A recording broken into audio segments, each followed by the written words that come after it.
很会做梦，美梦或噩梦都有。奇怪的是，美梦大多是假的，而噩梦却有可能是真的。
不过，我有的时候也很怀疑，如果梦到的一切都是真的，那还算不算是梦？事实上，除了伤疤与疼痛，我的梦好像比现实更真实。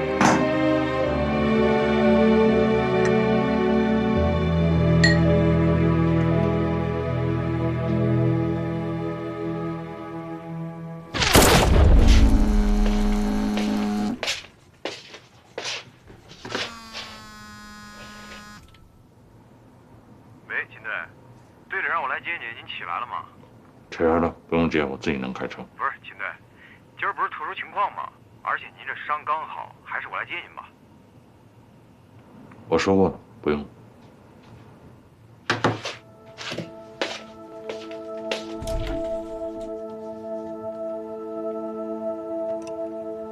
在梦里，我死过很多次，只不过每次醒来，发现自己还在，我还在现实中活着，大概也还会在噩梦中死去。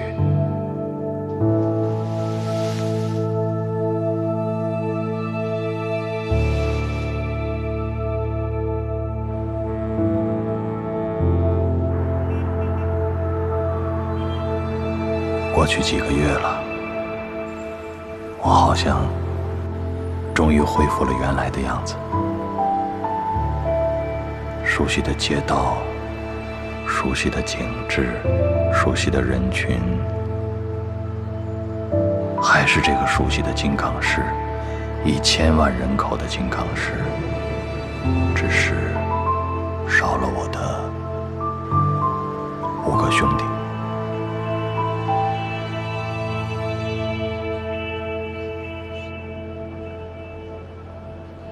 西关支队就算没有礼堂，也不至于因陋就简到这个程度吧？让总队领导在车库里讲话，合适吗？我想应该他们考虑过的。之前的行动五死一生，大操大办不合适。那咱们来这儿，是不是更不合适？老邱，梁局，你们也来了。你们这是？啊，这不是714后的首次打黑动员会吗？还有就是，秦志升任副支队长，我们代表督察专案组前来道贺是应该的。你们的专案调查不是已经结束了吗？领导指示我们还要对714案件进行调查。梁局，看来我们确实不大受欢迎。是我的问题，跟你没关系。我是跟您一起的。我来呢，是为了捋清一些事情。你来呢，我可以理解。虽然你和秦志离了婚，但毕竟还算是半个家人吧。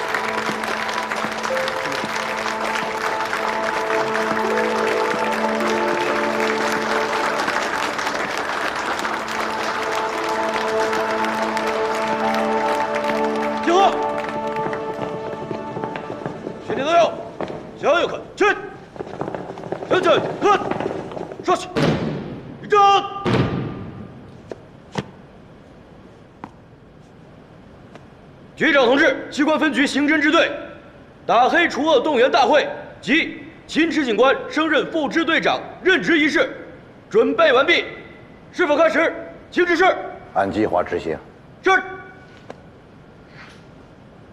我宣布，大会第一项，请市局刑侦总队陆正刚局长为秦池警官升任西关支队副支队长，晋升2级警督，授衔。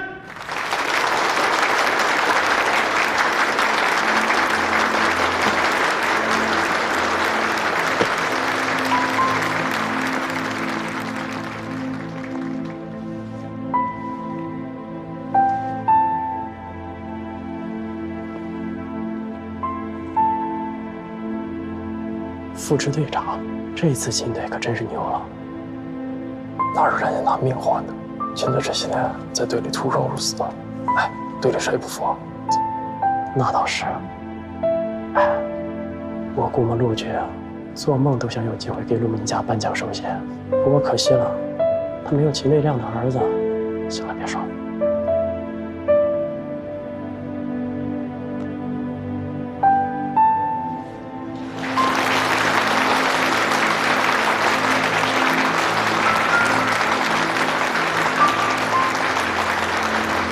辛苦了，祝贺！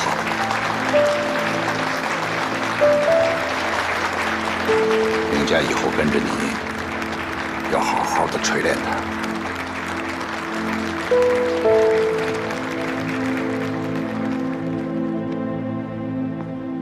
下面请秦队发言。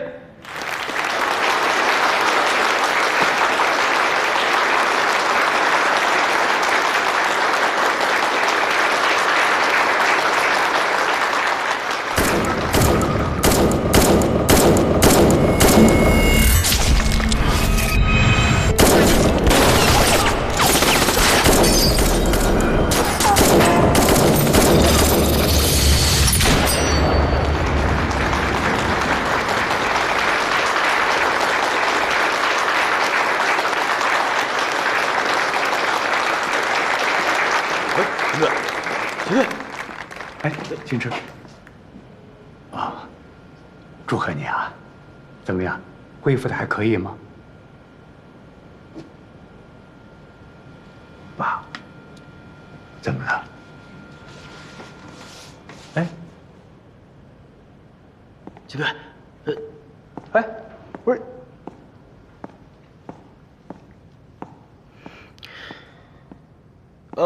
下面请陆局给我们做指示。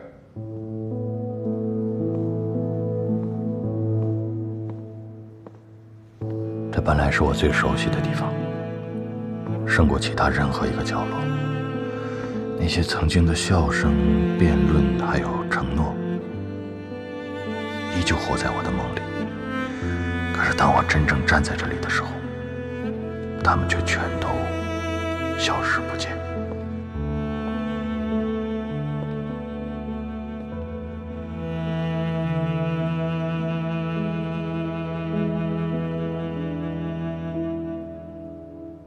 你刚才怎么没讲话就出来了？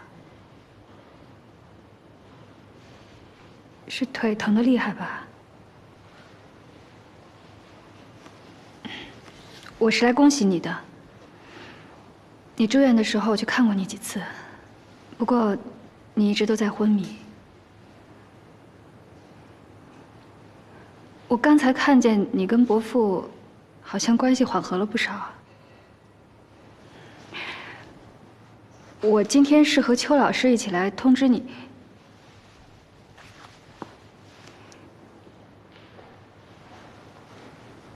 是不是你头上的伤？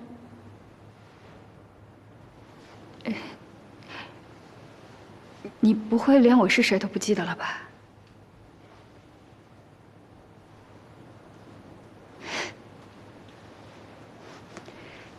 笑笑。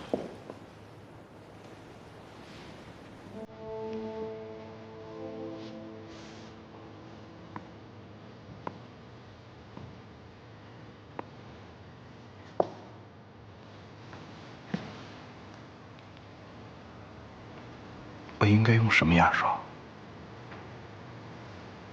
什么？我说我们当初在一起的时候，我是用什么牙刷？电动的还是不动的？电动牙刷，因为你一直觉得电动牙刷刷得更干净。剃须刀呢？也是电动的。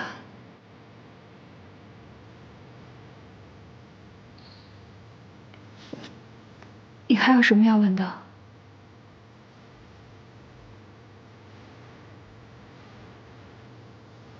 很多，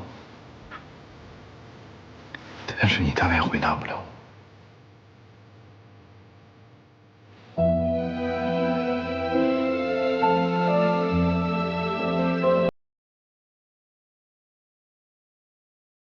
我记得他，只是他从未出现在我的梦里。我的梦太过拥挤，除了那些枪林弹雨的刺痛，还有我那5个兄弟，他们从未离去，让我一刻也不敢懈怠。为了他们，为了真相，也为了正义，总有一天，我会完成我活着的使命。金队，师傅好了吗？行了。我跟你说啊，您说，回头这半轴的零件该换也得换啊，别哪天开着就变成3个轮子了啊。好。哟，这是新鲜出炉的副支队长吧？久仰大名，我胡一彪。啊，您是新来的支队长啊？您刚才没说，我怎么能让您干这个呀？啊，没事，都是弟兄。我刚才在会场没有看到你。哦，我刚才瞅了一眼没进去，反正这个大会啊，也不差我这个绿叶。祝贺啊！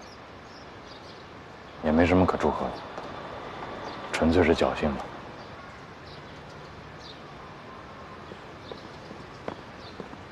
哎，陆局，正副支队长今天头一天上任，一个无故缺席，一个中途退场，我有点下不来台啊。陆局了解我，不是场面人。再说了，这队里的事儿还没论清楚呢，还不如待在下面多看看，更踏实。开个玩笑，啊，梁局啊，你好，你好，你好，以前总队开会就认识啊，欢迎到西关来啊。既然都认识了，以后要通力合作啊。好，好，老邱啊，你不是有事要说吗？正好，大伙都在。根据局领导的指示，就目前西关支队出现重大的人事变动，明天呢，在市局要开一个碰头会，除了秦队以外，还请在场的各位领导务必出席。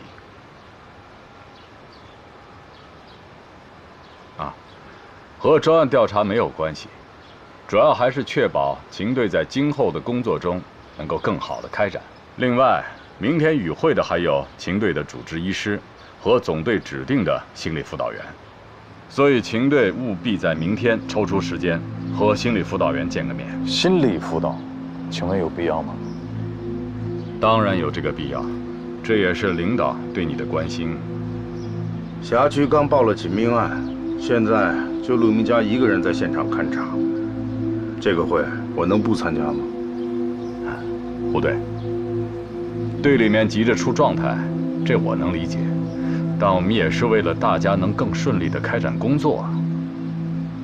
各位，明天上午10点，会议室见。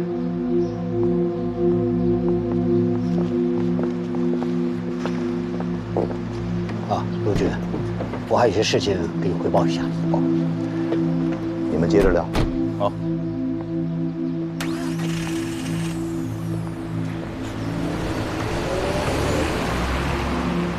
这样，等散了会呢，安排谁去案发现场看看。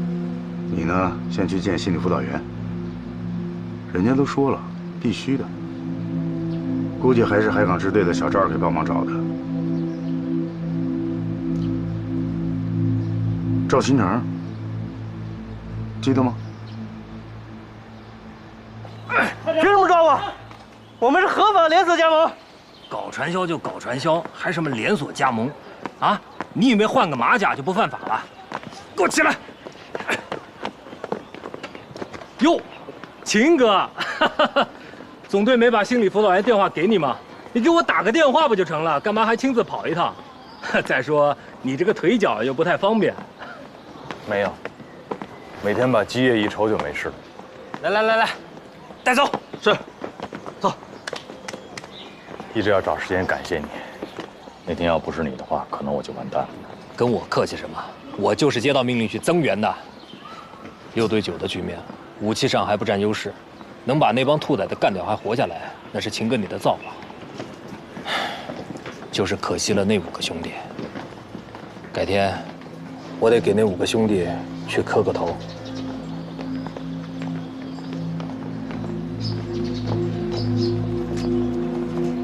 你当时去的时候是什么情况？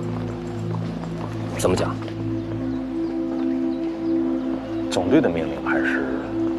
啊，那天晚上我带队正好在魏公庄一带蹲守，台子突然被切到紧急通讯信道，说是长丰、海港、西关3区交界的地方发生了大规模的枪战，要求所有左近的武装警员立刻赶赴支援。由于已经准备贴告嫌疑目标，所以我留下100人，带着4个兄弟赶过去了。哎呀，我到现场一看，倒下10多个，到处都是火药味儿，连血腥味儿都给盖住了。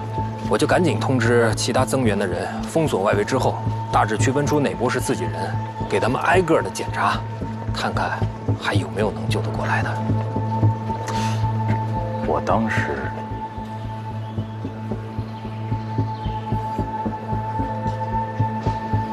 满脸是血，说实话，当时我没抱太大的希望，没想到一探脖子还有脉，我就给你检查了一下，发现你身上有2处枪伤。但是手头上又没有什么急救用品，我就用衬衫给你裹吧，就赶紧往外送了。你当时去的时候还有别人吗？其他人应该没有。你确定？应该是没有，而且周边很快就进行了封锁。哦，我记得我离现场大概还有几百米的时候，听到过2声枪响。哼，我跟你说。如果我赵新成当时在现场的话，我一定不会让你受这罪。再就是，你知道，我们的人用的都是制式警枪，但我听到那2声，好像不像。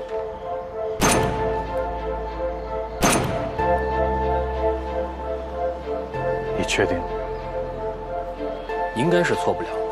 这2种制式武器，无论是摆动闭锁还是惯性闭锁，激发时爆炸气体出膛和套筒之间回声相互作用，枪声会显得很短促、很炸裂。而我听到那2声，明显更沉、更闷，肯定不是警枪。是秦队啊，身体恢复的怎么样？哟，哎呀，不能怪他啊！咱们去看他的时候，他在医院还昏迷呢。来，我给你正式介绍一下。这位呢是韩冰，我的好兄弟，他的父亲呢是我们海港支队的顾问。哦，你那个什么心理辅导员，是他手下最优秀的一个徒弟。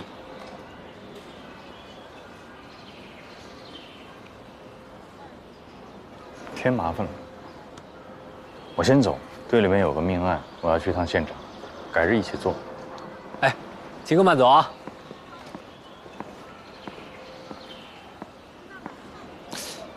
对呀，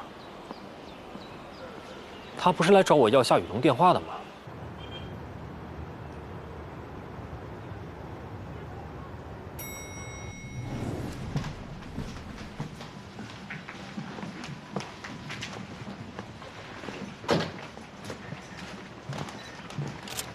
秦队，给您手套。那就辛苦你了啊！是，赶紧落实吧。好的，陆警官。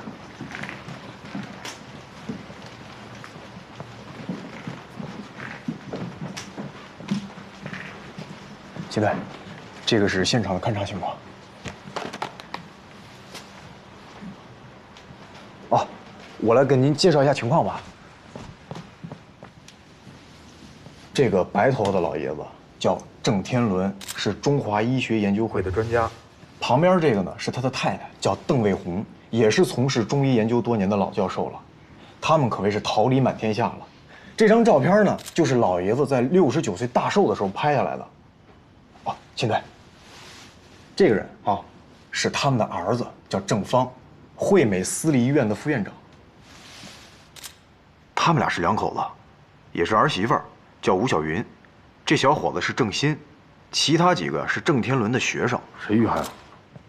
那个一家子都遇害了，除了郑鑫啊。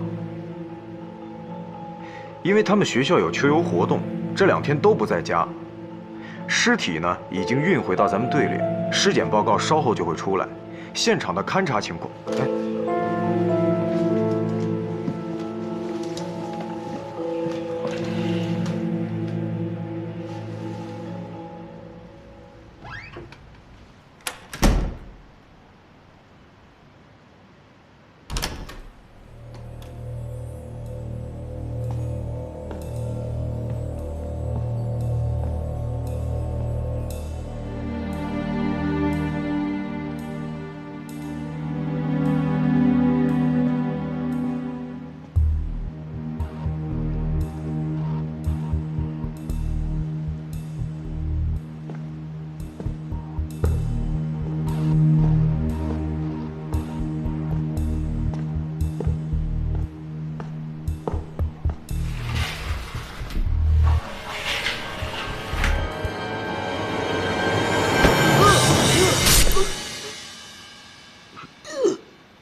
秦队，现场除了门锁撬动的痕迹，没有发现凶手的指纹足迹。经法医初步判定，凶器应该是一把长10多公分、宽2厘米的尖锐利器，但是现场没有找到凶器。我们已经安排人去调取所有小区出入口及周边的监控录像了，因为没有财物丢失，动机可能是仇杀。队里面已经安排人调查各受害人的背景情况了。那咱们去那个法政中心见心理辅导员吧。是胡队交代我的。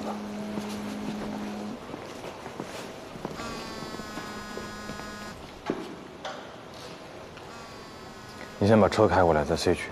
好。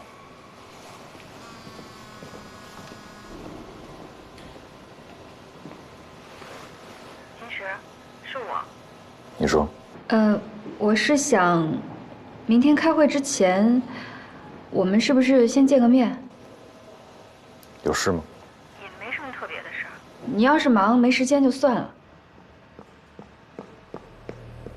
你稍等一下。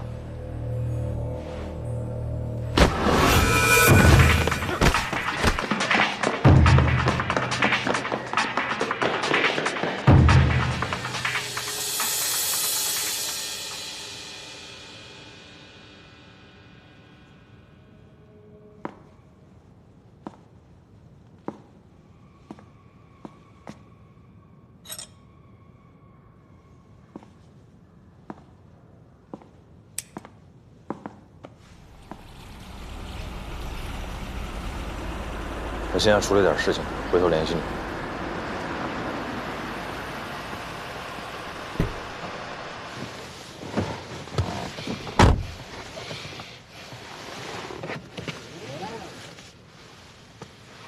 秦队，你这袖子怎么了？手没事吧？那个叫郑鑫的孩子现在在哪儿？哦，我跟他们学校联系过了。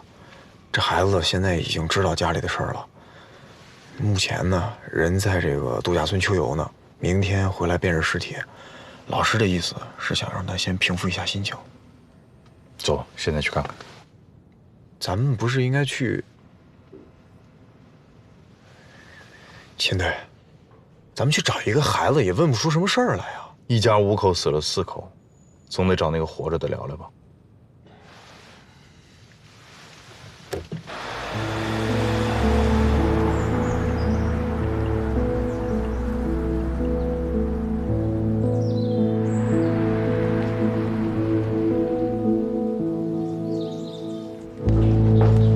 苏老师好啊，你们好。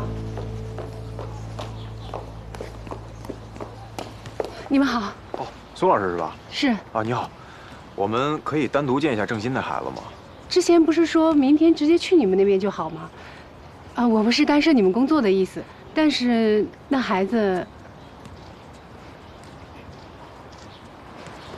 啊，是这样，明天让他去队里呢，是核实一下受害人的身份。今天我们想提前过来了解一下情况。哪方面情况？啊，不该问是吧？那我带你们进去吧。接着东西吧，该买饭吃了。同学们，大家就先出去吧。好，你不要。接着把饭吃了。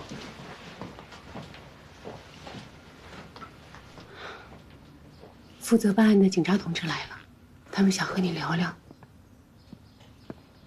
郑鑫啊，你别有压力啊，我们是西关支队的，我姓陆，这个是我们的秦队长。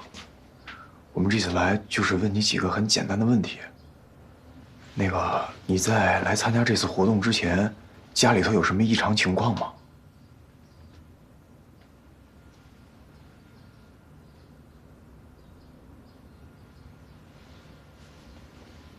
那你回想一下，家里面有没有什么仇人啊？爸爸妈妈、爷爷奶奶都算在内。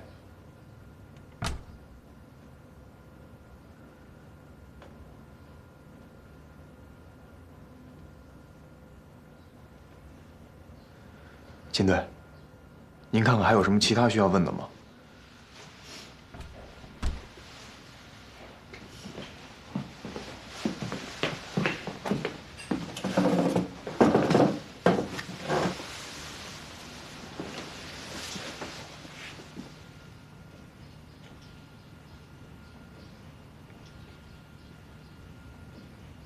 昨天晚上你在哪儿？秦队长，他昨天晚上和所有人在一起，就住在这儿。您这么问，我第2遍问你，昨天晚上你在哪儿？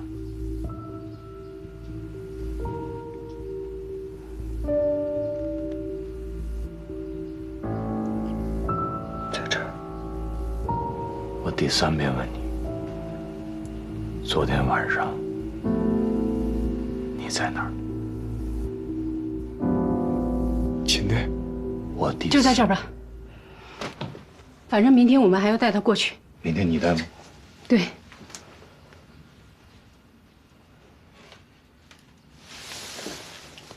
节哀，小伙子。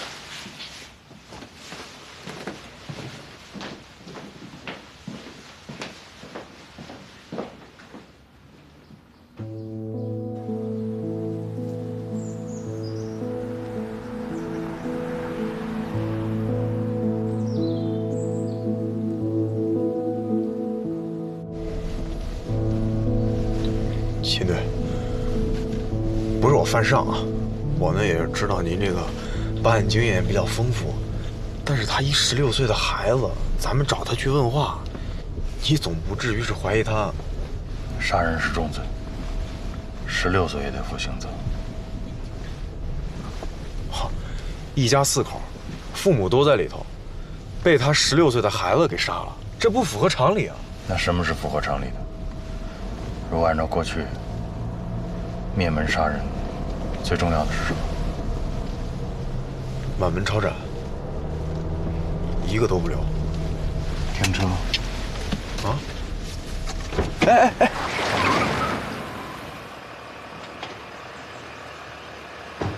秦队，你去哪儿啊？站这儿等我。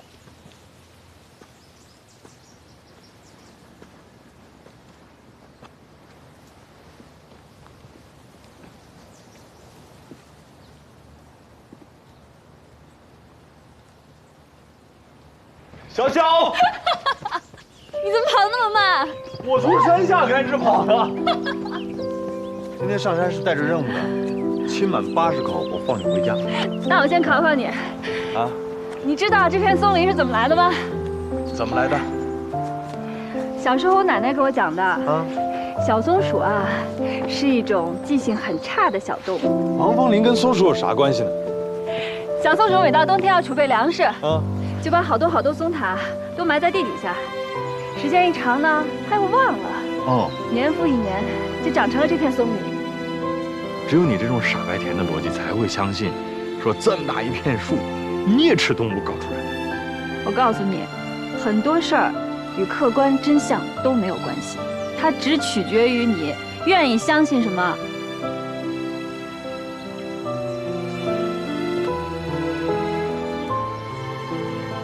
那你愿意相信吗？傻子才相信。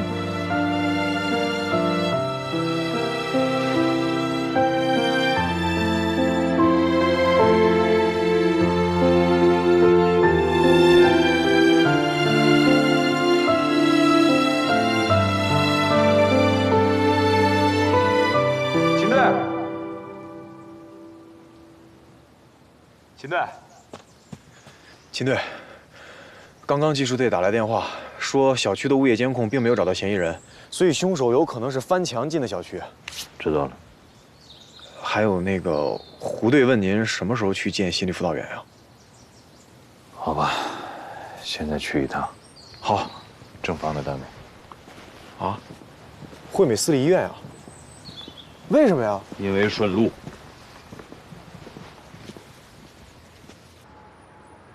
他们这个医院的院长出国交流访问了，按理说呢，应该是由正方这个执行院长来负责大大小小的事务，所以今天呢，我约了他们的办公室主任。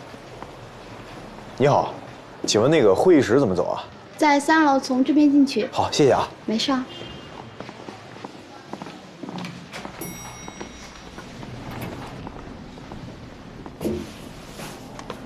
等一下，谢谢。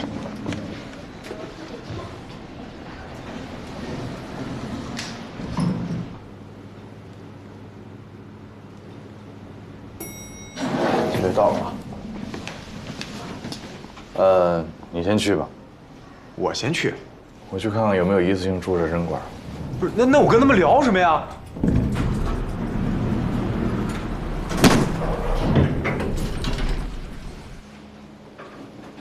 食指还是小拇指？你说什么？食指还是小拇指？刀，你身上还剩一把，对对吧？这种小破刀，削水果可以，伤人真不合适。碰着骨头会弹回去，碰到肌肉组织会夹住，刀刃会窝回来。所以你正着握可能会切到食指，反着握小拇指就没了。你是想先废掉哪根手指头呢？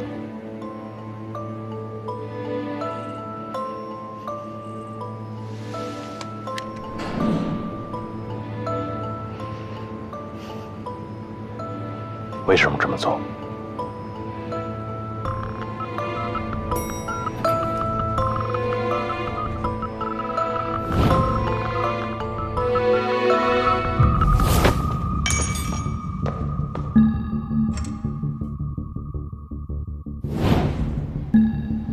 你年纪还小，一辈子还长着，这么做是要负刑事责任的。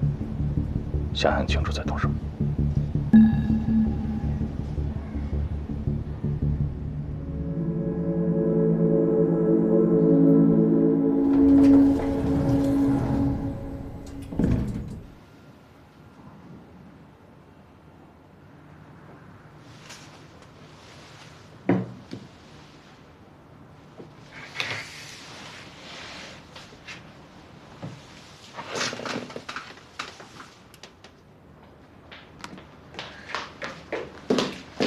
刘主任，我说了他不能随便进来，可是这事儿啊，怪我，秦队不好意思啊，我记错了，我约的是会议室，给他说成副院长办公室了。没事没事，秦队，这个是医院的刘主任。秦队长你好。正方电脑的开机密码是多少？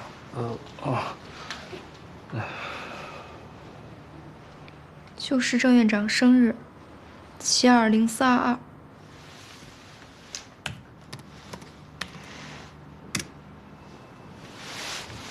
感谢配合，该谈都谈完了是吧？哦，带上正方电脑，走人。这正方的电脑里什么都没有啊，也没有什么可疑的地方，无非就是些法律合同、临床病历、支收明细、研究资料、医学论文什么的。有一个隐藏文件夹，里面是董事会资料和股东会决议，我也查过了，没什么特别的，就是普通的商业机密。它的这个搜索引擎我也看过了。 搜索记录呢，无非就是一些搜索网站、门户网站，要么就是一些专业网站。通讯软件，查过了 ，QQ、钉钉、微信什么都没有。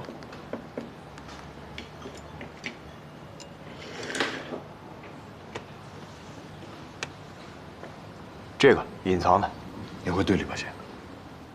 哦，行。那个车钥匙在这儿。把衣服给我换一件去。好。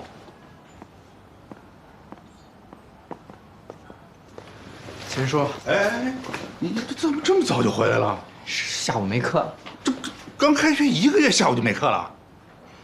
老师生病了。胡说八道！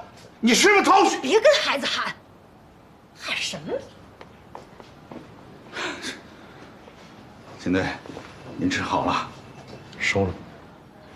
哎，老婆子，收拾收拾，给秦队沏壶茶。好嘞。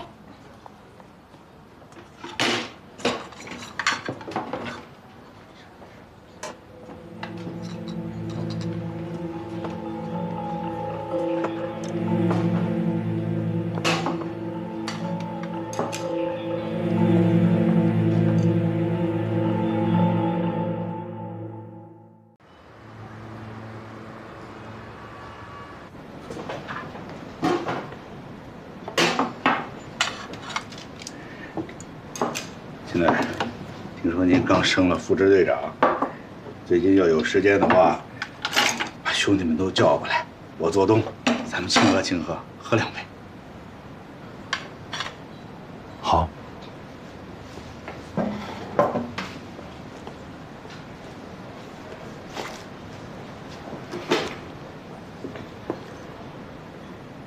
可现在，他们都没了。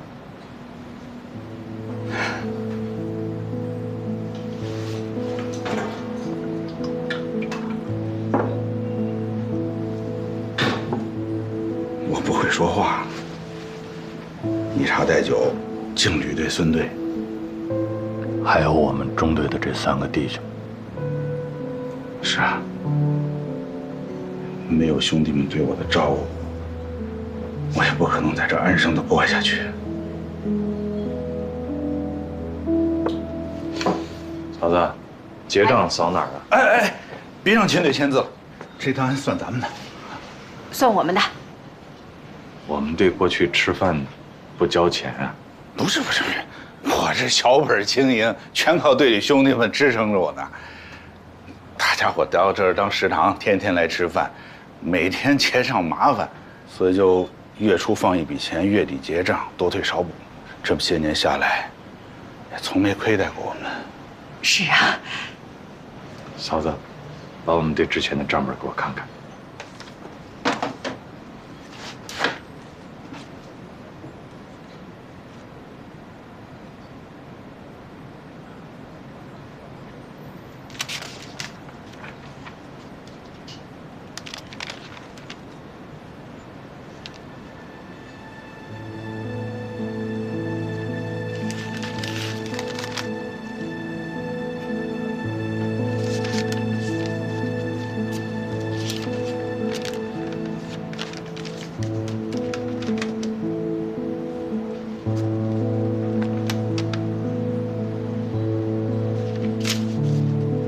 孙有为没法再给你结账了。说这些干什么呀？没事，人死账不烂，回头嫂子算一个总数告诉我，我到时候给结了。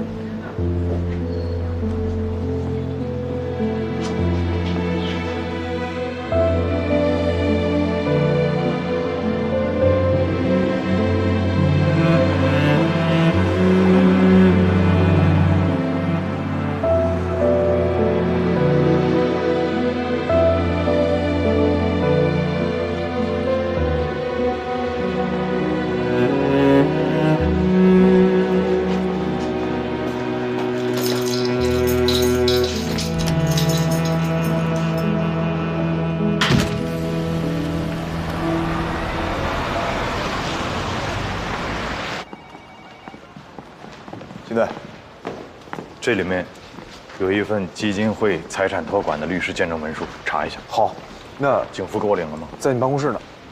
那现在郑鑫明天早上来了，第一时间通知我。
没有人。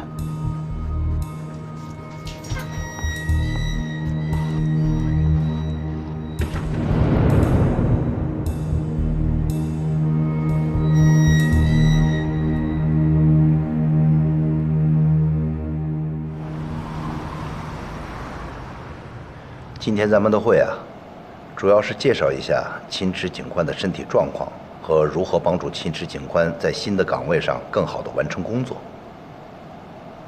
那接下来，老邱代表督察专案组，莫医生、小夏老师代表治疗机构，老梁、胡一彪代表西关支队，分别谈一下你们的意见。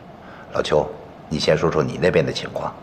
3个多月前，也就是7月14号晚上10点钟左右，西关刑侦支队支队长吕超、副支队长孙有为以及同支队中队长秦池率领他们中队，除陆明佳警官外其余3名警员来到隶属于海港辖区的龙华路附近，监控录像拍下了他们的停车时间，6个人步行接近仓库，而附近的群众拨打的110报警电话的时间为10点05分，也就是我们认定的枪战开始时间。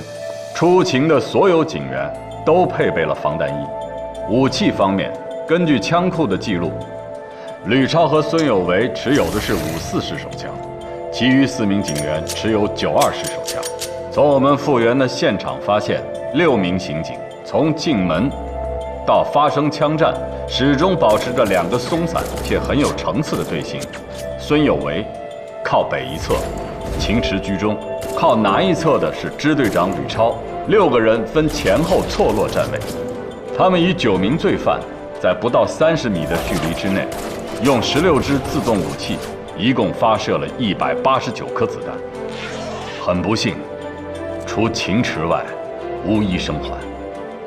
从现场尸体的状态上，我们可以看出，这些刑警们在牺牲前始终保持着射击的姿态，他们到死都在战斗。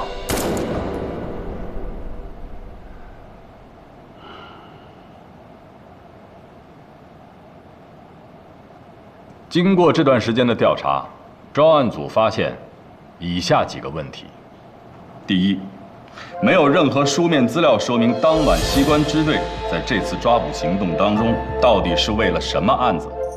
第二，秦池在伤愈后接受的多次询问，但都未能提供对当天行动及事发状况的说明，理由是记不起来。就这一点，稍后请莫医生和夏老师做进一步的说明。第三，被击毙的9名犯罪分子身份均已查明，系以陈曦为首的军火走私集团。但据了解，近些年来，陈曦一伙人并未在京港市实施任何的犯罪活动，而西关支队也没有针对该团伙的任何监控和行动记录。综上所述，就是专案组对714案件现阶段的调查结果。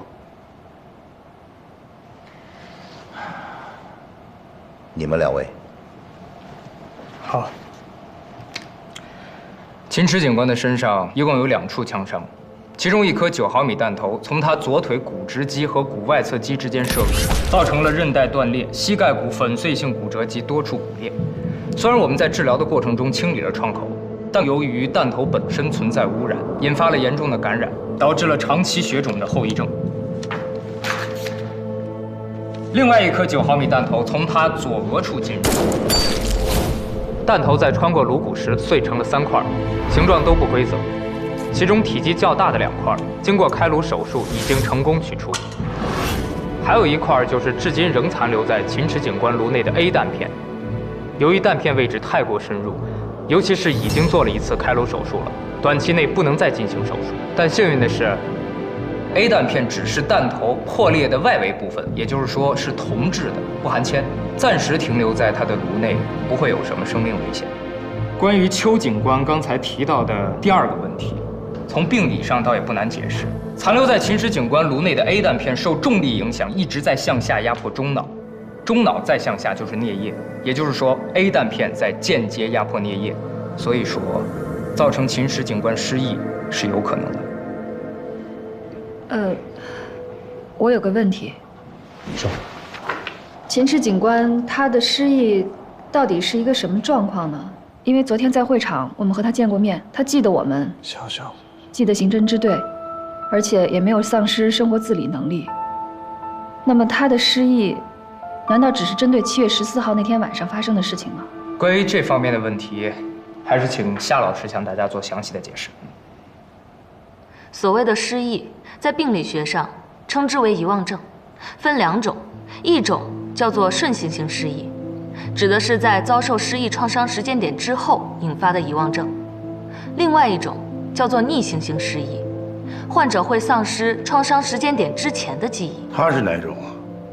秦池警官有可能患有轻微的逆行性失忆和部分的顺行性失忆，而从目前的情况来看，他丧失的绝大部分是情节性的记忆，他自然认得在座的各位，只是搞不清和你们之间的情感关系而已。这也同样不会影响到他进行缜密的逻辑推理，也不会妨碍到他依据自身的知识和工作经验侦破案件。那按照夏医生的说辞，秦池在7月14号当晚是为了某个案件，与同事一起持枪行动，是属于情节性记忆。具象一点说，如果把秦池警官的记忆范围看成是一个圆，那么在7月14号当晚，也正是他颅内受创并且导致记忆丧失的时间点，也就是这个圆心。那么他所有的记忆力，无论是之前的还是之后的，离这个点越近，遗忘就会越严重。而这种冲击型的创伤，恐怕对记忆的影响是不分类型的。膝关节血肿的症状，需要他后半辈子每天都要忍受抽取积液的痛苦。至于颅内的 A 弹片，这个我也不好说。不过担任领导的话，应该问题不大，别太辛苦就行。我认为，除了配合邱警官的专案调查，秦池警官目前的状况，不影响他参与或主持正常的警务工作。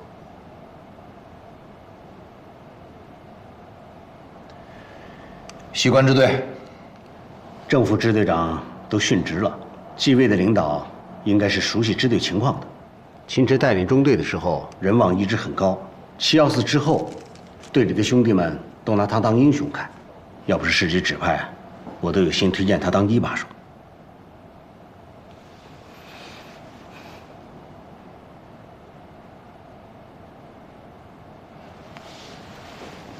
你知道我知道你甲亢，问你意见。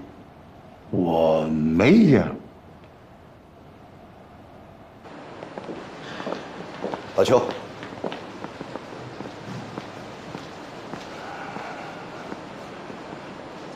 你来一下。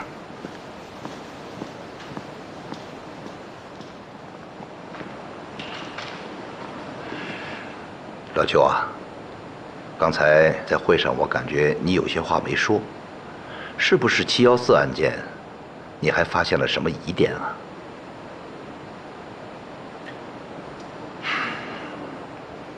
现场勘验发现，枪战之后，有人补枪。你说什么？尸检发现有9发子弹，是从9个人的头部垂直向下射入，而且地面上留有弹孔，留下的开放性伤口都显示有人补射。3个西关支队的刑警和6名犯罪嫌疑人被同一支9毫米口径的手枪补射的。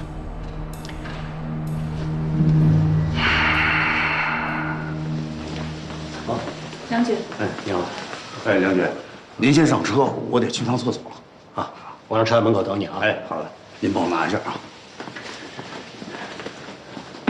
冯督察，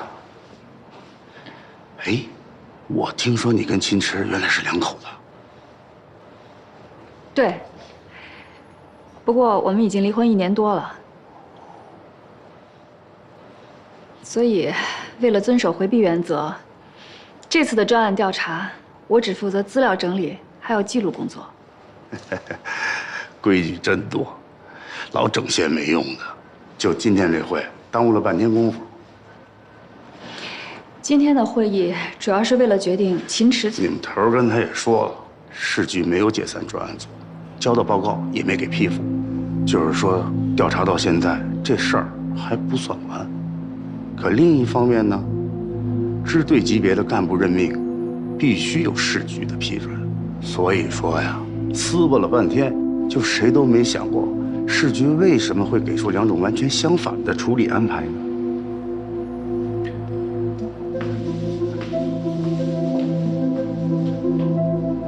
补枪这个环节，此前你为什么从未提及？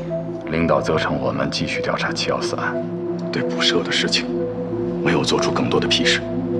这也基本上代表了市局对714的立场。我相信，市局领导这么做，自有考虑。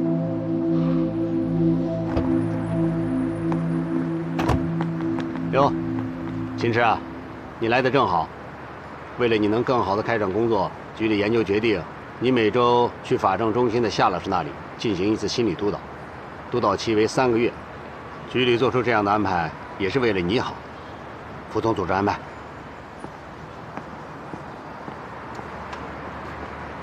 对了，心理督导从今天开始，先找夏老师咨询，再继续工作，就这样。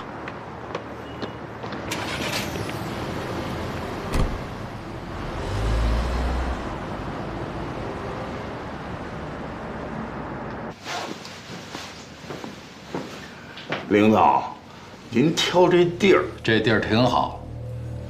你感觉秦池怎么样啊？昨天刚见过他，到今天没碰过2回面呢。王八看绿豆都没对过眼，谈什么感觉？那你还有什么需要可以提？我想调职，就不知道组织上能不能满足我这点小小的殷切的需求。昨天刚上任，今天就升调。连王八都还有个长星呢，咱当初可不这么说的。再说了，全京港这几波孩子里，哪有长风支队的萧闯，北有海港队的赵新成，都是打警校起出了名的混种，碰到一般人3、5个根本近不了身。放着这种大杀器不用，非得派我这个残废过来，这也太说不过去了吧？先请拨回，继续观察，定时汇报。就没有速战速决的办法吗？从714到现在才隔了多久啊？已经在速战了，能不能速决，得看你们。怎么了？这么多年你都熬得住，这才没2天，哪来那么多牢骚？毛病就出在这速战上，死了这么多人，专案调查结束未免草率。而且照这个摊法，不说外围，督察和西关支队的人迟早会起疑心。哼，起疑心也没办法，你别到处提醒他们起疑心就行了，完成好你的任务。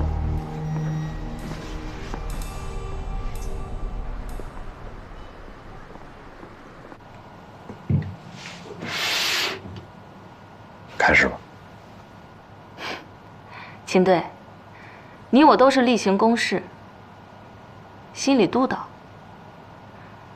从刚才对你的观察来看，实在是看不出有什么可监督或是引导的。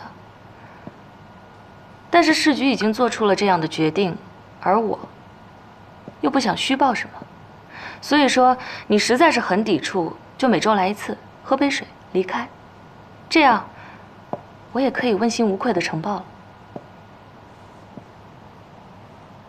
就这么简单？就这么简单。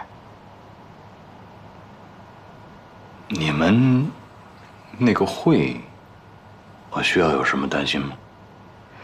除了不确定你会在什么时段恢复哪个片段的记忆之外，这大概就是唯一不可控的吧。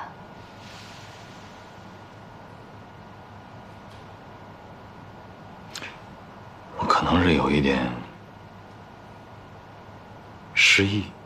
出院的时候，莫忠义没有告诉你？他没有，他只跟我讲我的大脑受到了一些损伤。你大概早有察觉。我现在可以明确地告诉你，你的感觉是对的。而从目前的情况来看，除了遭受枪击前后时间内的记忆完全丧失之外，你受损最严重的部分，估计就是和周围人情感和关系上的回忆。这对我会有什么影响吗？不好说。也许你会变得沉默寡言，而周围的人对你的改变也会很不适应。但是我没有沉默寡言，我在跟你说话。那是因为，在你陈述性的记忆里，你知道你不认识我。既然我跟你原有的人际关系网并没有重合点，那么对你而言，我就是一个相对安全的沟通对象。其实我今天来，主要是想问你一个。稍等一下。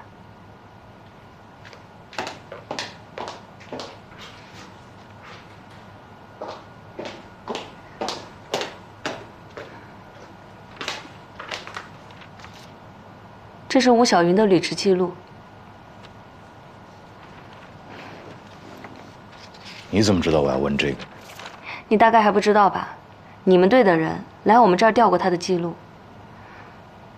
吴小云在我们法政中心做过3年的毒物鉴定。你们队的人来找过他同屋的研究员做过笔录。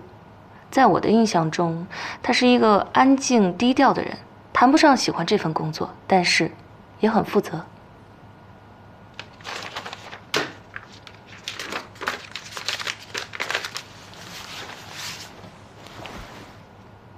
那下周还是这个时间？下周见。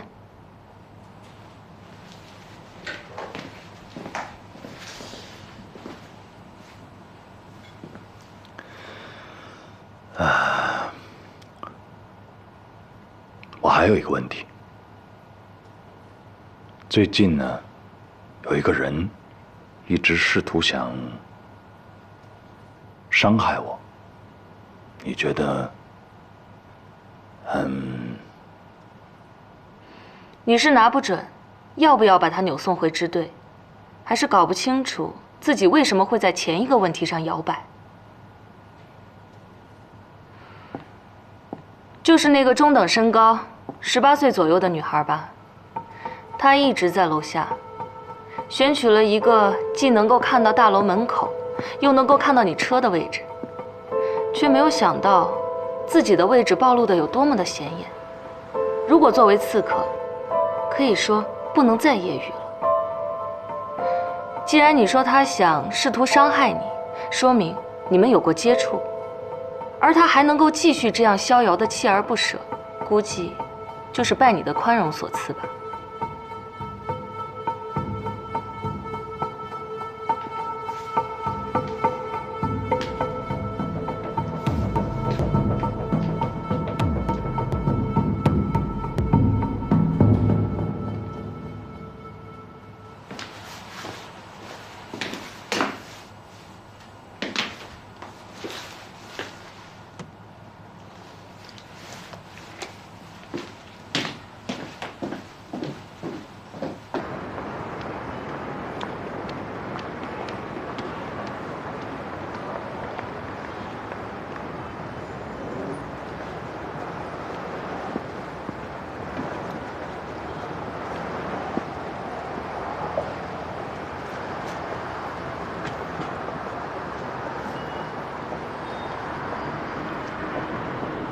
我现在回单位，你要不要搭我的车一块儿走？反正你也要跟着我。到了我们单位门口，把你放下就好。如果出外勤的话，你就动不了手，因为我身边总有人跟着，你靠不了前。要不等我下班吧？我们单位每天6点半下班。如果你还想跟着我，还可以坐着我的车，中间只要有机会，你随时可以下手，只要你担得起责任。但如果到了我家，你还没动手，就不行了。我家外边有防盗门，里边还有狗。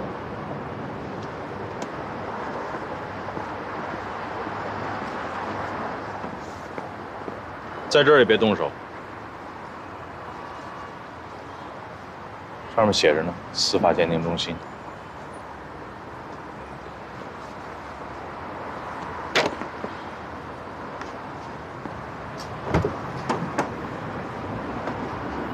走吗？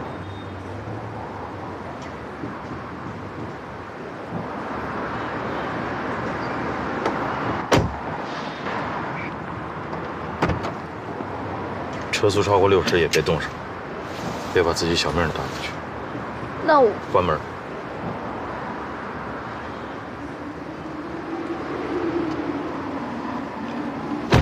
安全带。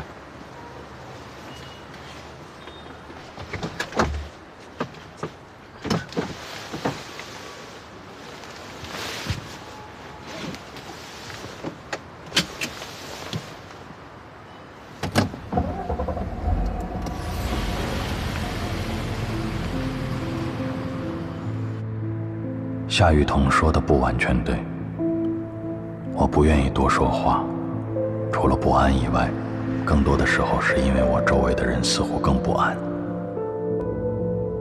他们每个人大概都知道我的一部分过去，也都认识原来的我。我的失忆让他们变得更加谨小慎微。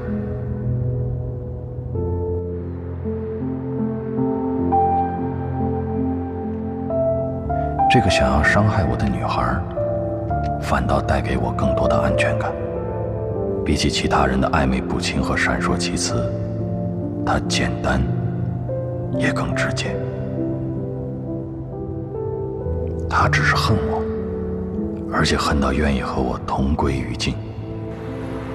如果把她抓回支队，很可能等于关闭了我身边最接近真实的一个出口。我毫不怀疑，只要一有机会，他还会再次下手。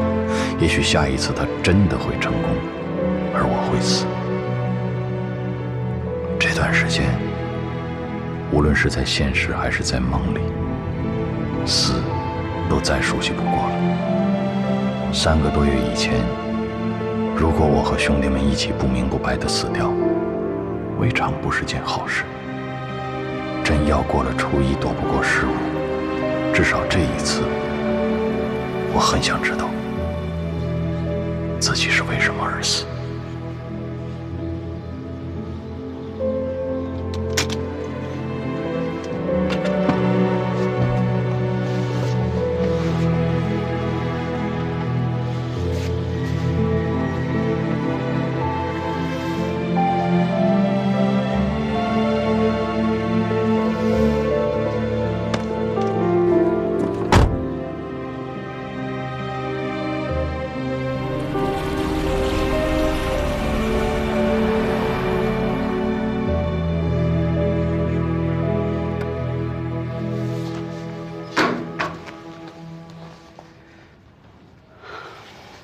从上午到现在，已经4个多小时了，他一直在反反复复回答你们同样的问题。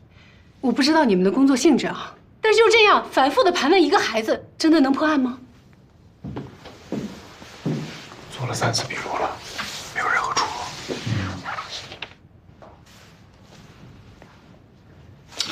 我们单独谈一下吧。他还不到18岁，在接受你们盘问的时候，不应该有成年人陪同吗？应该。所以我说的是，我们单独谈一下，有问题吗？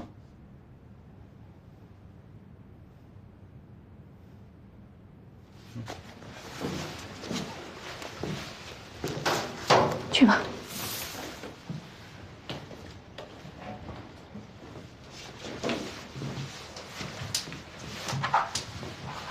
小陆，有几个探头关了。哦，好。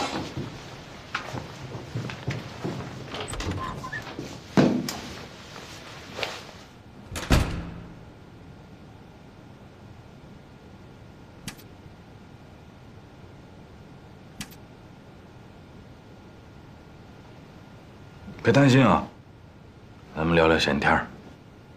那个，孙老师结婚了吗？问这干嘛？聊闲天吗？结了。有孩子吗？你刚才想问什么呀？问正事啊。我们查了一下，这个孩子好像也没有什么亲属了。那孙老师觉得这个孩子未来的，监护人这一块该怎么办呢？你知道吗？在郑鑫这个孩子18岁之前，说有人愿意申请做监护人、履行监护义务的话，应该是不难得到批准的。真的吗？啊，当然了，如果申请人说有这个精神方面的疾病啊，或者是刑事犯罪的这个违规记录，这肯定是不行。但是，如果申请人涉嫌制造伪证，情节特别严重，也属于刑事犯罪，您知道吗？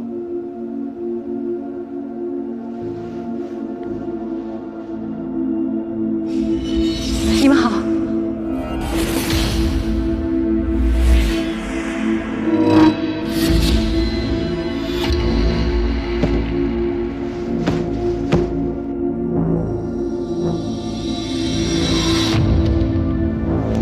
孙老师，一般的寄宿学校管理都比较严格，尤其像你们学校这种半军事化管理，所以我想问，学生如果不参加集体活动，是按照逃课算吗？那你们学校的规定，逃课应该怎么处罚呢？开除学籍。那我就知道您的苦衷。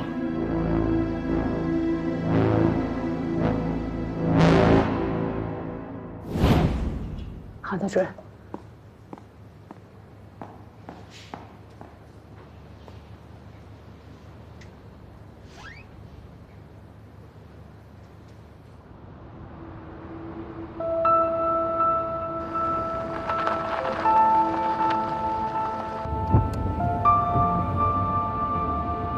张鑫，张鑫，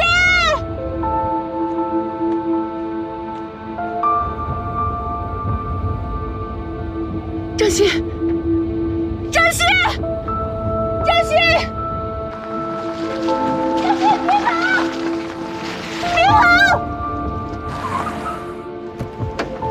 张鑫！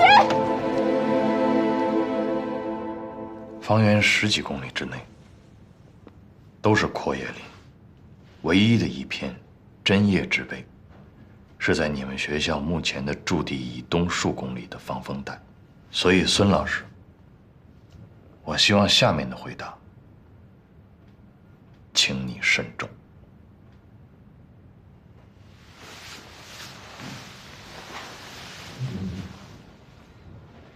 他要去哪儿？你要站住！给我回家！给我回家！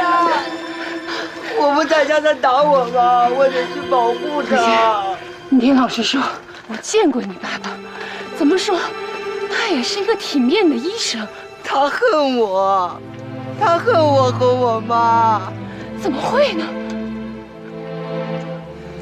因为我是个野种，我不是他亲生的。他当时确实很不情愿，但最后我还是把他带回到了营地。他根本就不可能。我知道。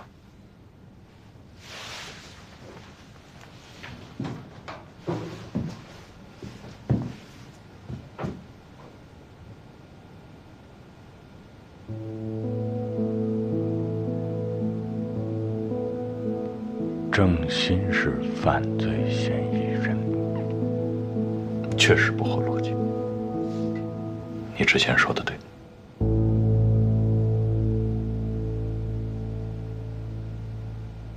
见证书上的律师我已经见过了，郑天伦和郑芳呢，他们把名下所有的资产都用作了一个基金委托。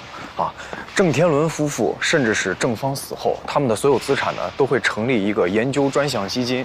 换句话说，就是郑家的资产和郑鑫基本上已经没有半毛钱关系了。由于委托形式呢，他们属于一个诺成型的合同，所以是不可撤销的。综上所述，郑鑫几乎是一个身无分文的人了。秦队，您看下一步咱们该怎么办呀？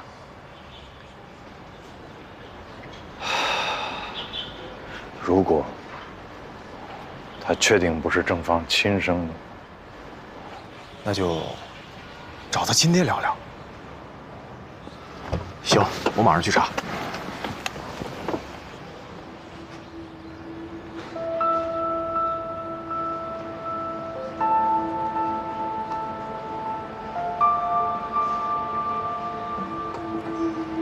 爸，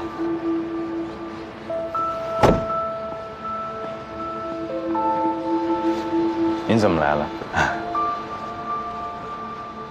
你的任职聘书昨天落在我那儿了，我给你送过来了。本来就是给您的。没有您的话，我哪有这条命当副支队长啊？哎，话可不能这么说呀。你比我强，也比我有出息。出息都是您教的。您忘了，持枪射击这些动作，都是您一直在辅导我。要没有您的话，714那天晚上，没等海港过去支援，我早成筛子了。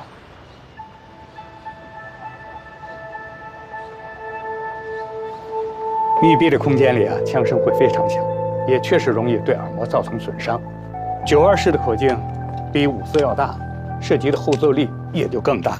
如果用尾式狙击枪射击的话，后肩不要锁死，保持既有的支撑力就好。你就想象这支枪是长在你的手上。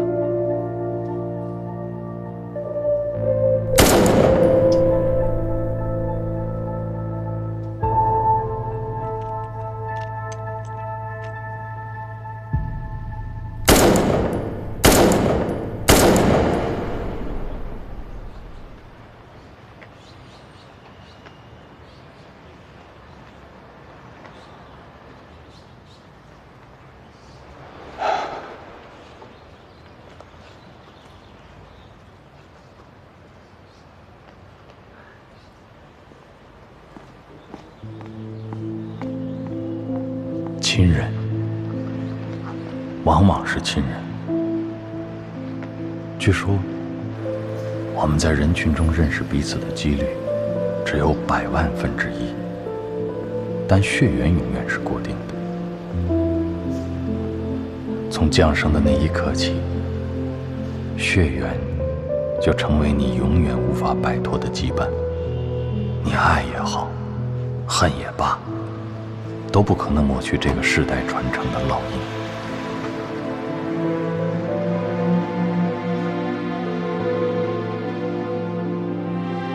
据说人混迹一生，平均会认识3000多人，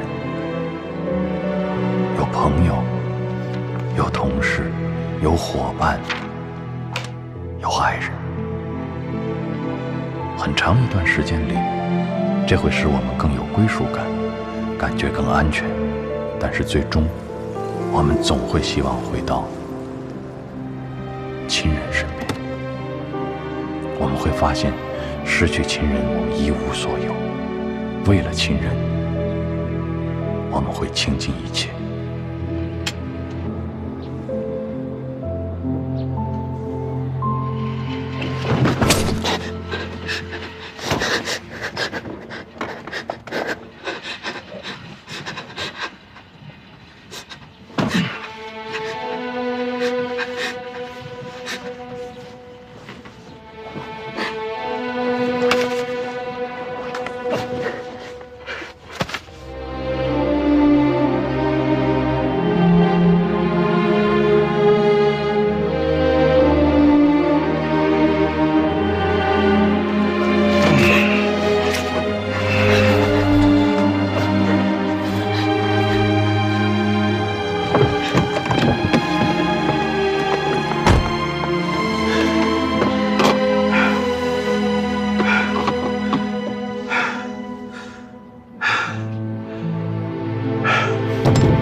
你今天告诉我，队里来你们中心调过吴小云的履职记录。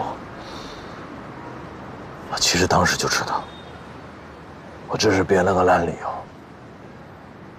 我不想承认被你看出来，很正常。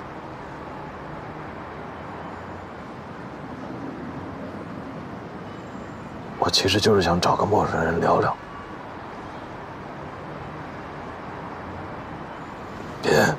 你放心，我会找到合适的人处理。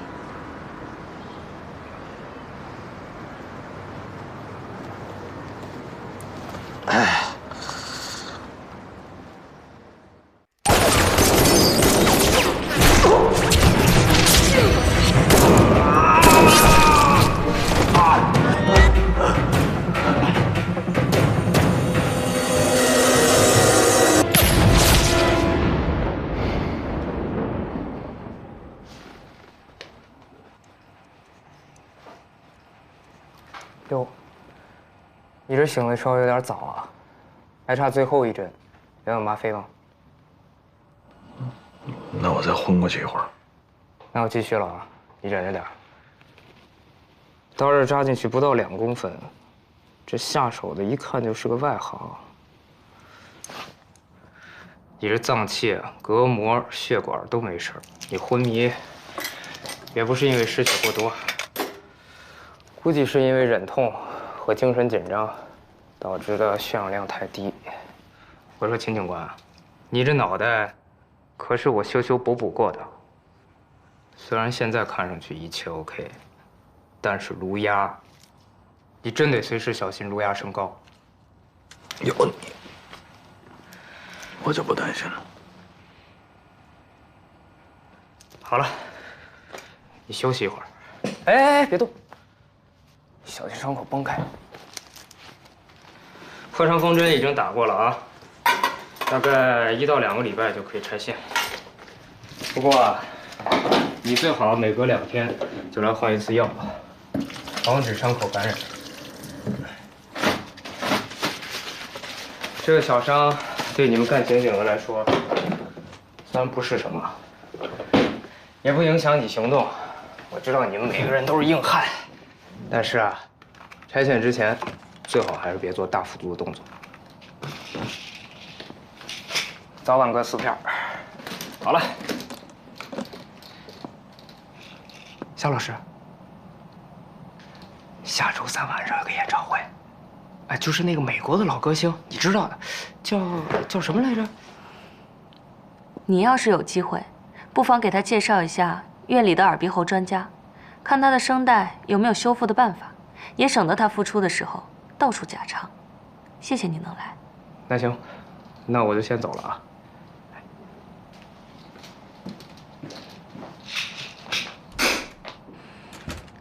秦队，凡事都是一个循序渐进的过程，杀人也一样。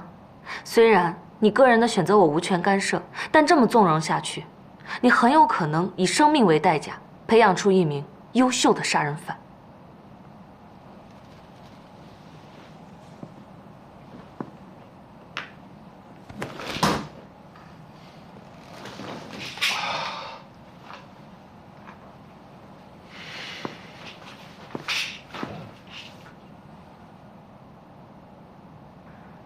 弄脏。这里是法政中心，总有办法把这点血迹清理干净的。谢谢。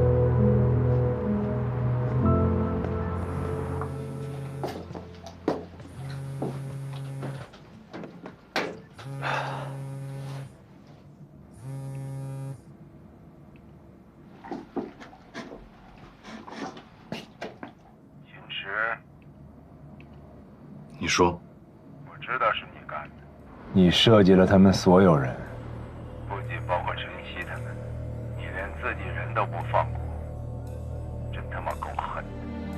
这事儿没完呢。姓秦的，出来混，就甭想善始善终。你是谁？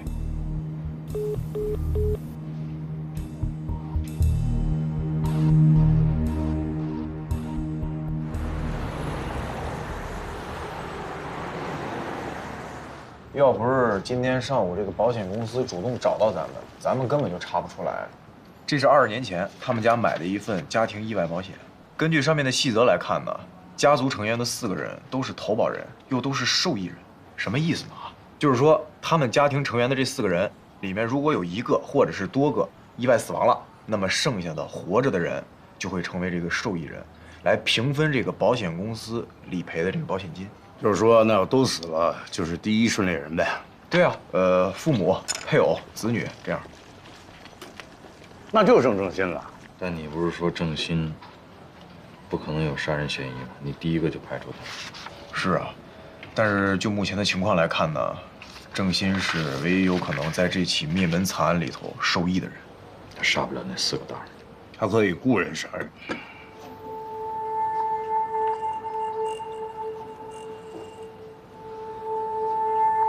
我就顺口一说，别这么看我。不是，你吃腮帮子上。哦，对了，我联系上那个吴小云的那个外遇了啊，也是个医生。也是医生。嗯，有地址吗？有。我和吴小云没有任何关系，发生这种事儿很不幸，但我帮不了你。案发那天你在哪儿啊？在家啊，还能在？有人能证实吗？当然，我老婆孩子都可以。我说你们不要太过分啊！我不想因为这件事牵扯到我的家人。你要是没干亏心事儿，就不怕被牵扯。我是什么都没做，还不是一样，被他们从眼科副主任挤兑到卫生所来了吗？什么意思？郑家势力大，在行业内打压像我这种小角色还不轻而易举。10多年前我就说得很清楚，我没有睡过吴小云，跟那个孩子也没有半点关系，有用吗？他们还是一样宁错杀不放过。你们家里人知道这些纠纷吗？奸出妇人口，我花了好多年才让我的家人安定下来。是，我是恨郑家那些人，但我没杀他，所以也请你们不要因为这件事再去找我的家人。他叫郑鑫。什么？我说吴小云的孩子叫郑鑫，鑫就是3个金。他跟我有什么关系？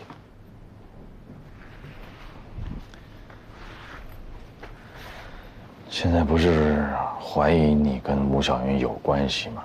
就因为这个点，所以吴小云是天天挨打，这孩子也被排斥在整个家庭之外。你说这事跟你没关系？反正他们都死了，郑家的产业也够那孩子下半辈子吃喝不愁了。你还真别以为说这孩子叫3个金他就有钱，他可是1分钱都拿不到。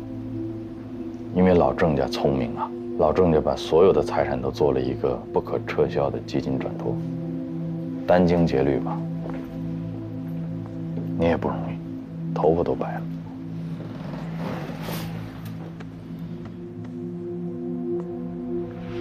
我提醒你啊，郑家有没有带郑鑫去做过亲子鉴定，我们不知道。但是以现在的科学技术，只需要带他去做个简单的 DNA 测试，这孩子是不是你亲生的，就一目了然了。哎，您是医生，我估计让您分辨一个真假虫草太容易了。我们是警察，让我们做一个 DNA 检测，也太容易了。这事又能怎么样？你们他妈出去看看，外面有多少人在搞破鞋？干嘛非要从我裤裆里出事啊？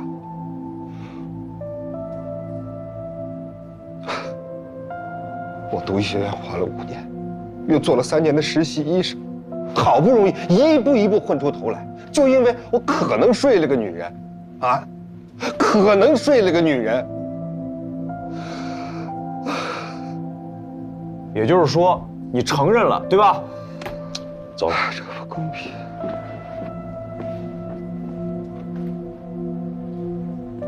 知道不公平就好。不是，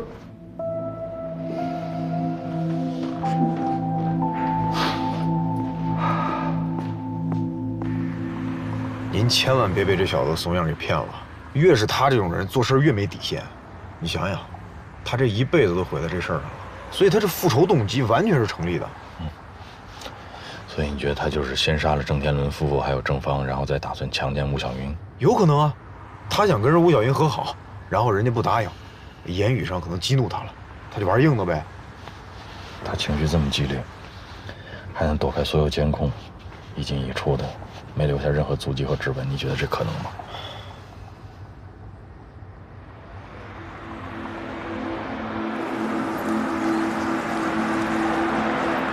停车！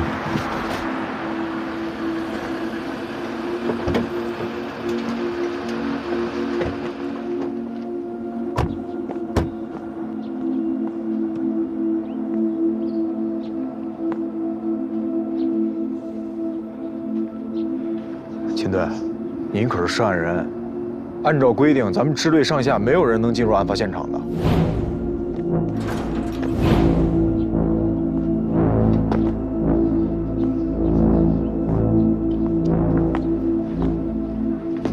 秦队，秦队，受伤之后，好像我的记忆力出了点问题。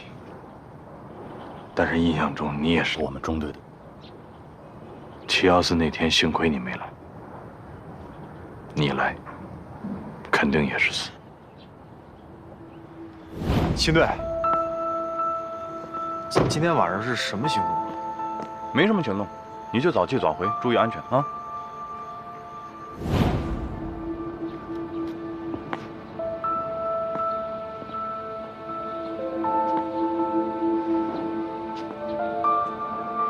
你先回去吧，一会儿我自己走。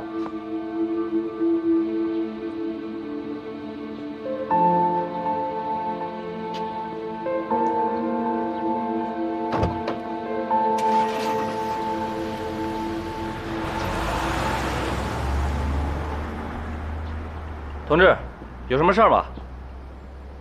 啊，秦队。秦队，按规定您不能进去。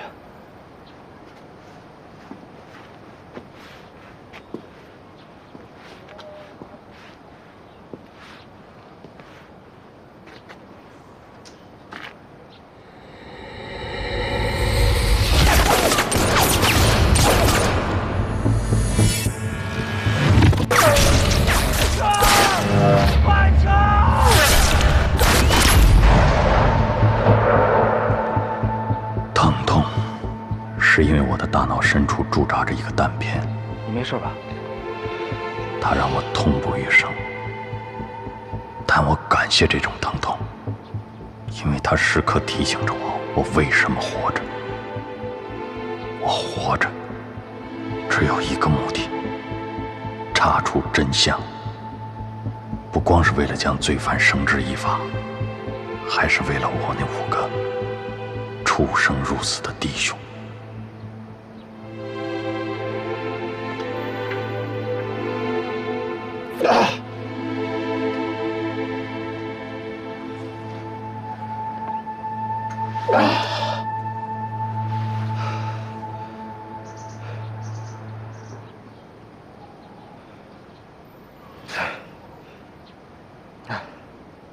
我叫陈蕊。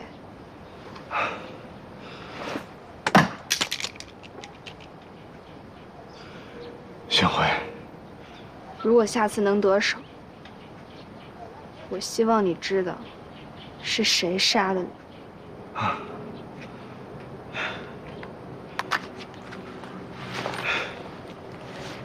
陈曦，跟你什么关系啊？我哥。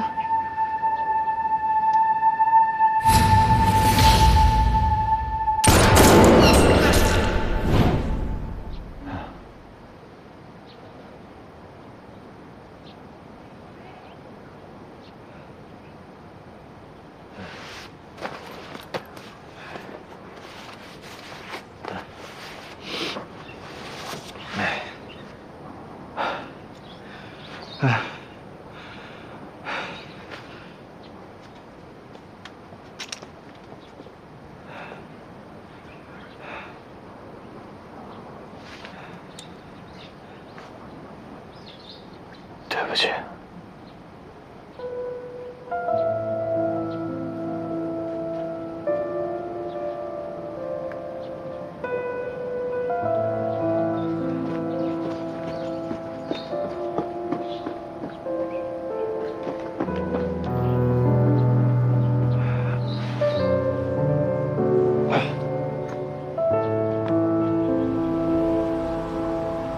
陈洛，你别老追着我呀！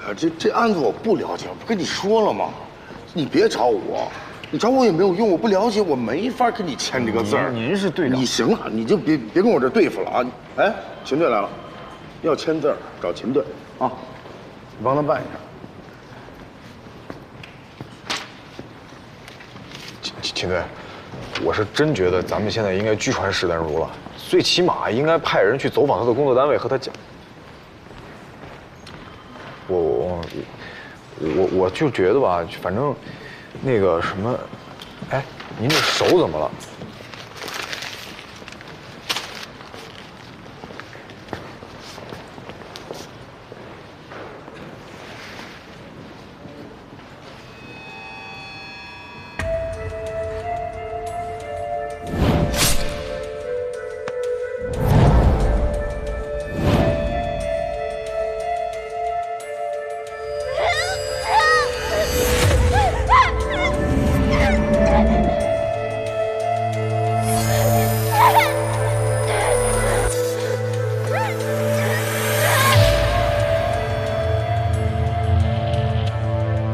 吴小云的尸体现在还在太平间吗？秦队，验尸的情况都在报告里写明了，我再跟您口头汇报一下。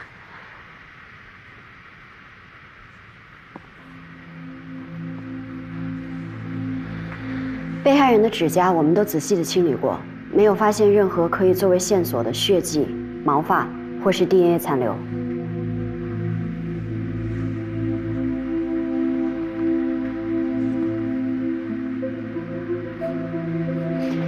淤伤主要集中在两臂，尤其是两臂的外侧，符合防卫伤的特征。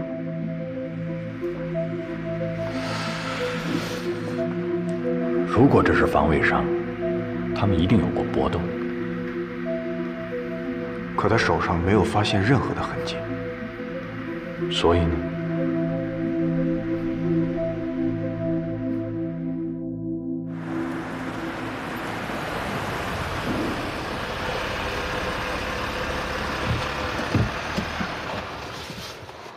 我觉得这个事儿咱们可以试试，要不然给胡队打个电话，问问他是什么想法。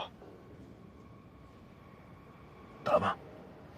我打呀，他也不能听我的呀。我什么时候让你给胡队打电话了？既然我们给保险公司挽回了这么大的损失，让他们做一些人道性的安抚，无可厚非吧？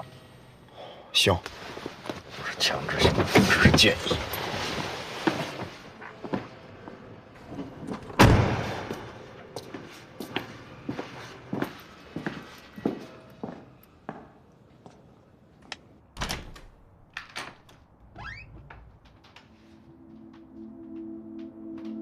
我一直以为，像这样的凶案，必须要有足够的仇恨为动机。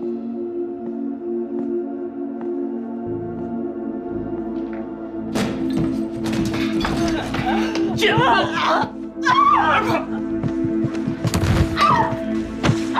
贱货！生的孩子与野狗！我告诉你，休想从我这儿拿走1分钱，想都不用想！我杀了你！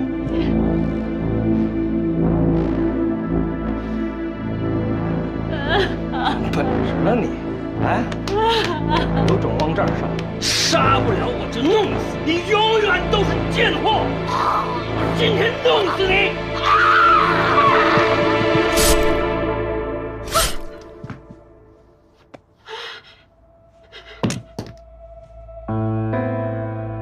年复一年，日积月累的怨恨，显然我猜中了一半，只是我没有想到，另一半居然是恨的反面。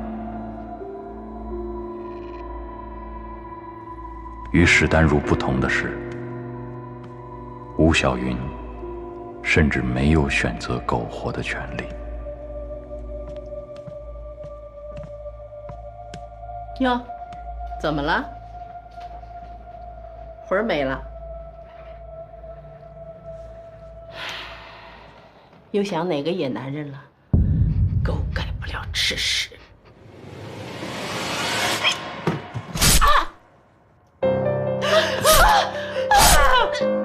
而且，一旦开始，就再也不可能回头。哎呀，又把什么打碎了？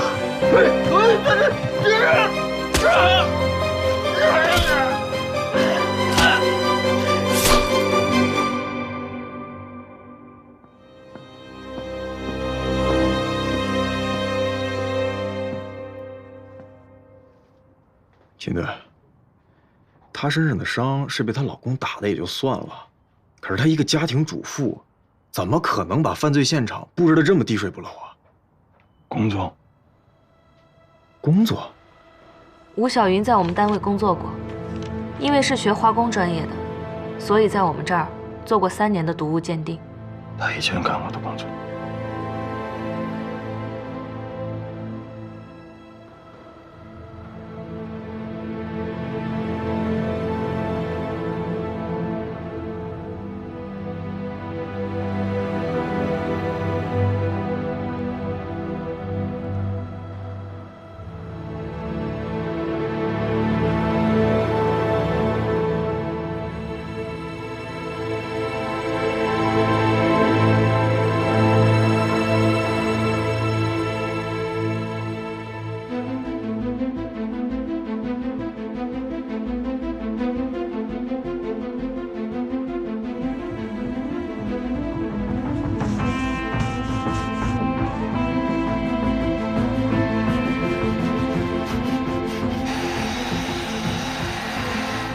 不对，秦队，这地板的缝隙那么多，它怎么可能完全擦干净呢？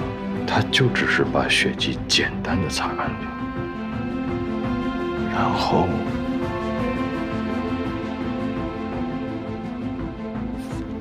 他针对的不是血迹，而是我们一定会喷洒的发光胺。人体组织液和发光胺的反应，用紫光灯其实一照就能照出来，但是我们过去什么都没有发现。抗氧化剂，我们之前的技术手段被它干扰，所以我们的侦破方向也被它误导。所以发光胺被他喷的抗氧化剂干扰。这么说，经过处理之后，他就可以随心所欲地布置现场了。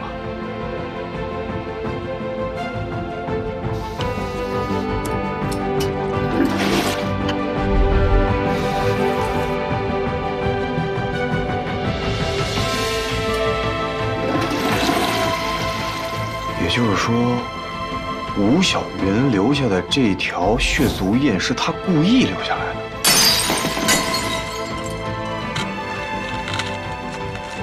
他清楚，这个家没有1分钱能留给他这个儿子。但是犯罪啊，必留痕。他还是没有把所有的痕迹都抹掉。您是说血衣？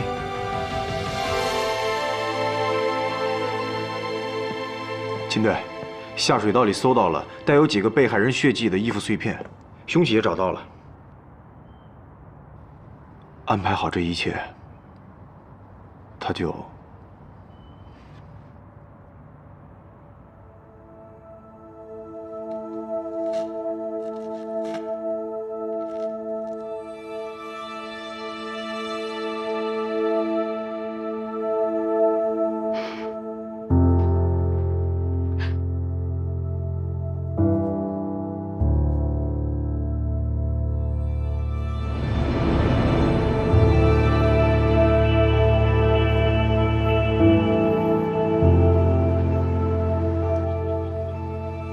不管他是可怜呀，还是狡猾，这当妈的算够格的。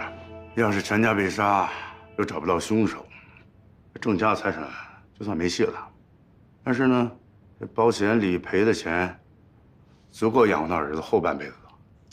说起这事儿啊，保险公司这次做的还不错，好像是市局跟他们协调过，按照现在的法律规定和保险条款，吴小云虽然丧失了被保险人和受益人的双重身份，但另外3个人的保险理赔还是有的。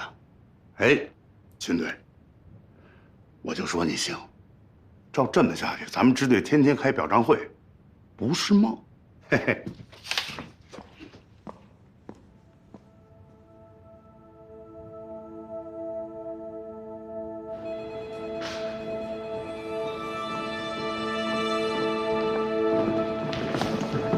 哎，冯姐，小郭，你们秦队呢？秦队。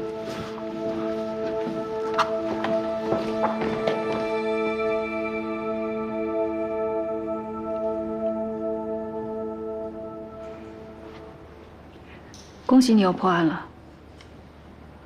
我听说你回过714现场。我没进去。我也是刚被带进去看过，才知道邱老师在里面还原了现场。你不应该跟我说这个。我是想跟你说，如果有机会的话，你应该进去看看。的确有疑点。所以你们邱老师才会咬住不放吗？秦队，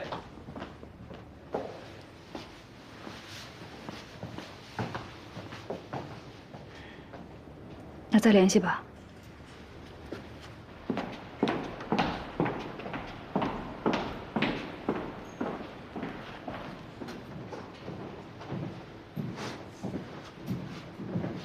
秦队，真不好意思，之前对您态度不好，也非常感谢你能查明真相。你们找我是要……警官，我能不能求你件事儿？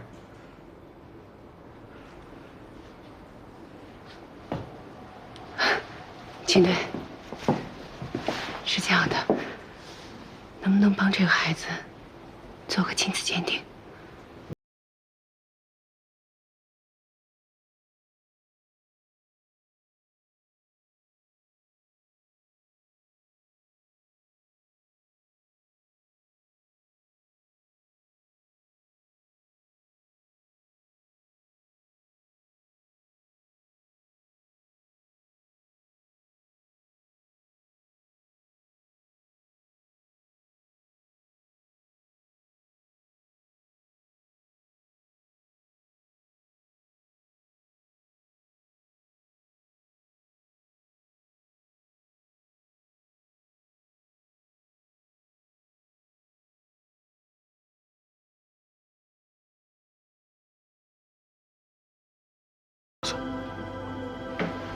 为了你妈妈。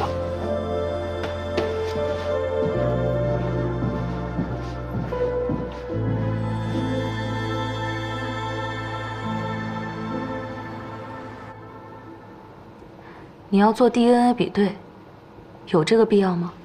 郑兴既是受害人的家属，也是凶手的家属，这孩子挺可怜的，所以他能提出这个请求，我觉得不为过吧。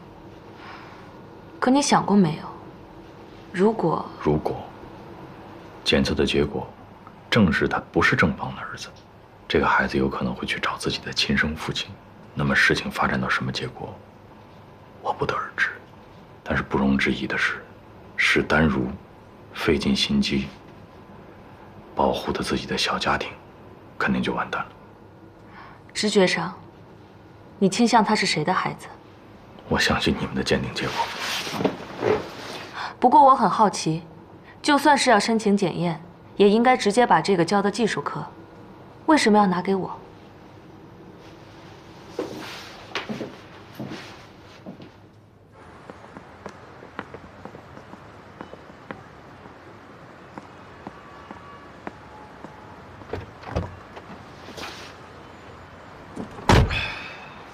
他必须死吗？你的意思是说，他其实可以伪装成郑家3个人被杀，然后他和他儿子幸存，是吗？对呀，都做到这么天衣无缝了，干嘛不试一试呢？能理解，我能理解。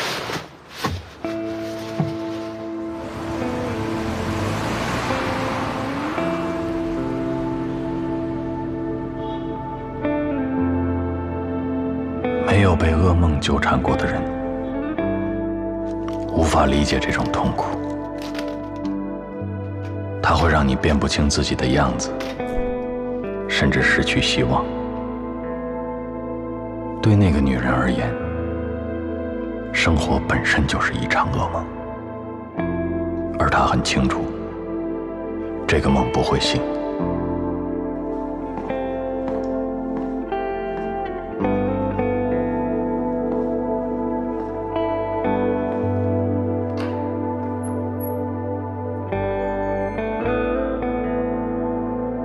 真正让人难以理解的是，她的丈夫、公婆，甚至情人，大家都在各自的噩梦中承受痛苦，却还要用这种痛苦去互相折磨。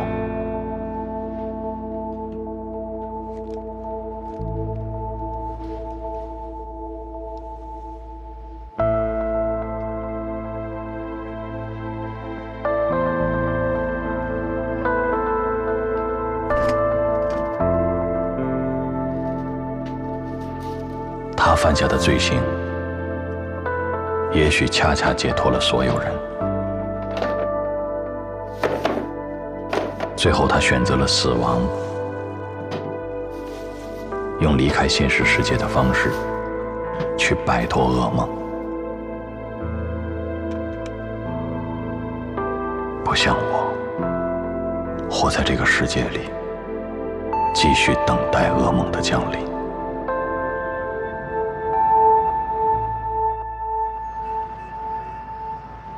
京港市公安局督察处督察邱东阳警官就714枪击案调查进行询问，询问对象京港市公安局西关分局刑侦支队陆明佳警官，记录由督察助理冯潇担任，时间是10月22号上午9点17分。陆明佳警官，请你先说一下，在7月14号当时你的任职是什么？西关支队探搜警员。7月14号当天你是否在岗？在。那你谈一下你当天的工作状况。早上8点多的时候，我来到支队。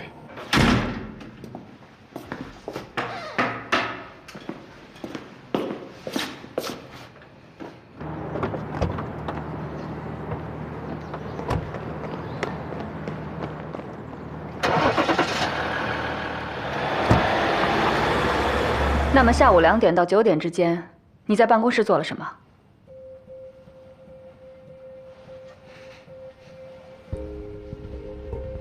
陆明佳警官，7月14号下午2点到9点，你在办公室的工作是什么？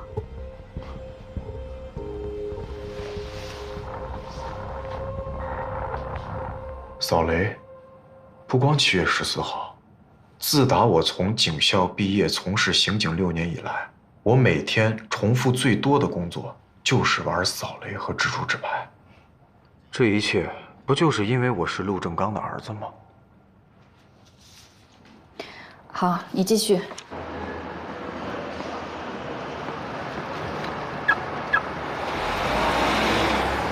直到7点多，突然旅队给我打来电话，说让我9点出发去9号院，把一个东西取回来。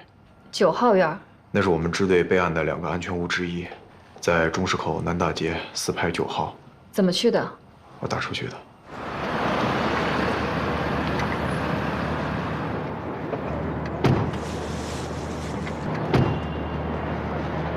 队里为什么没有给你派车？我去车队问了，除了被其他探组开走的，只剩2辆，说是旅队用来出行动用的。什么行动？我哪知道呀？那你在离开支队之前，还见过你们支队的其他人或者支队长吗？我从车队出来的时候，刚好跟他们碰了一个面儿。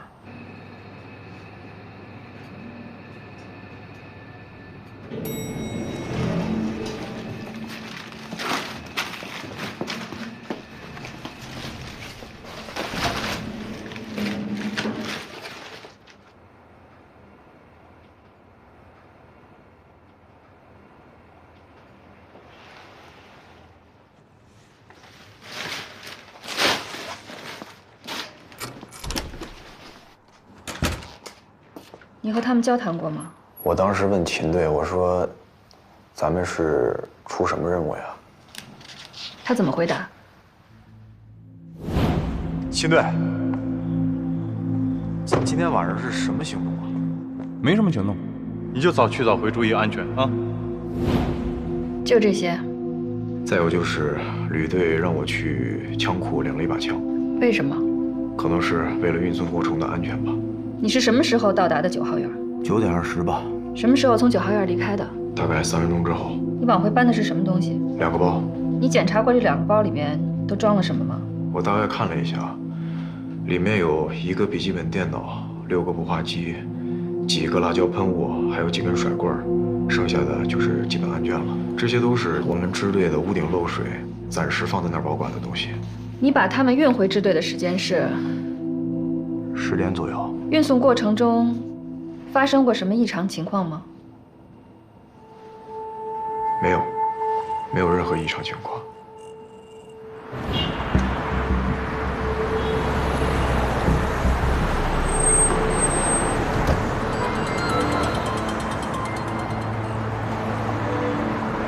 喂，你小子又惹什么麻烦了？我给人家摩托车给蹭花了，他们正追我呢。那你在哪儿呢？莲花路桥下。你有这功夫，你都打电话报警了，你跟我说干什么呀？不是，你不就是警察吗？啊，哎，大哥，大哥。喂。哎，刘明。从距离上看，9号院离支队并不远，但你一去一回，用了将近2个小时。那天确实有点堵车。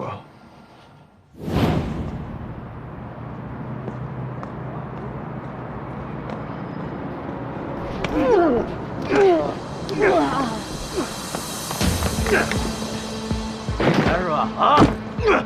没钱，没钱！走！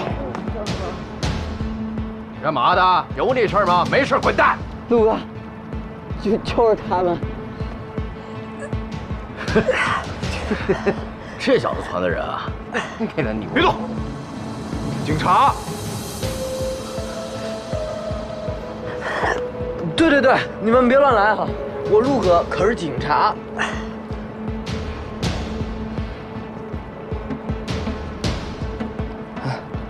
起来。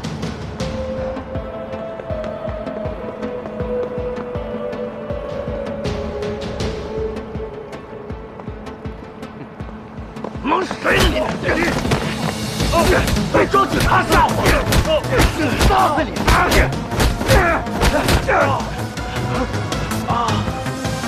哎呦我去，真是警察！快走！你说那2包东西里有一些案卷，那你知道里边具体是什么案件吗？这我可不知道。那你清点过里边一共有几本案卷吗？没有，但是把案卷送回来的时候，内勤是清点过的，没有遗失。如果案卷丢了，这可是大事儿，那承办组的探员会跟我拼命的。你确定吗？我确定，自始至终这2个包就没有离开过我的视线。陆哥，那边有个垃圾箱，里边有2个黑色的手提袋，你拿过来。得嘞。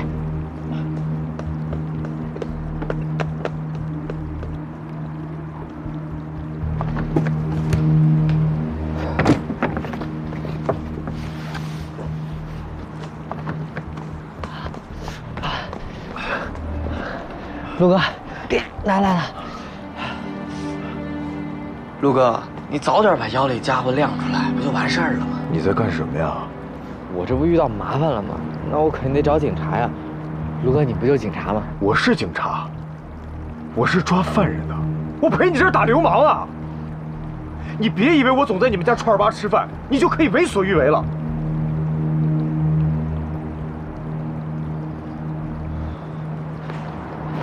陆哥，你别动！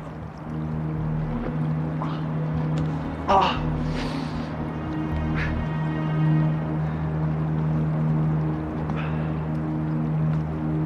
回队以后，内勤收了东西，我做了登记，然后去枪库把枪还了，就这些。然后你就回家了？没有，10点16，我们队的警报就响了，据说是紧急通讯频道被打开了，要求我们全队紧急集结备勤。在之后发生的事儿，你们就都知道了。以上回答是否属实？属实。请你核对一下我的笔录内容，如果内容无误，可以签个字了。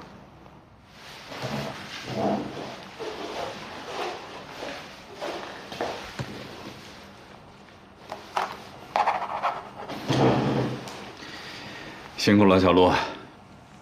调查会一直跟进的，事实究竟如何，自然会有说法的。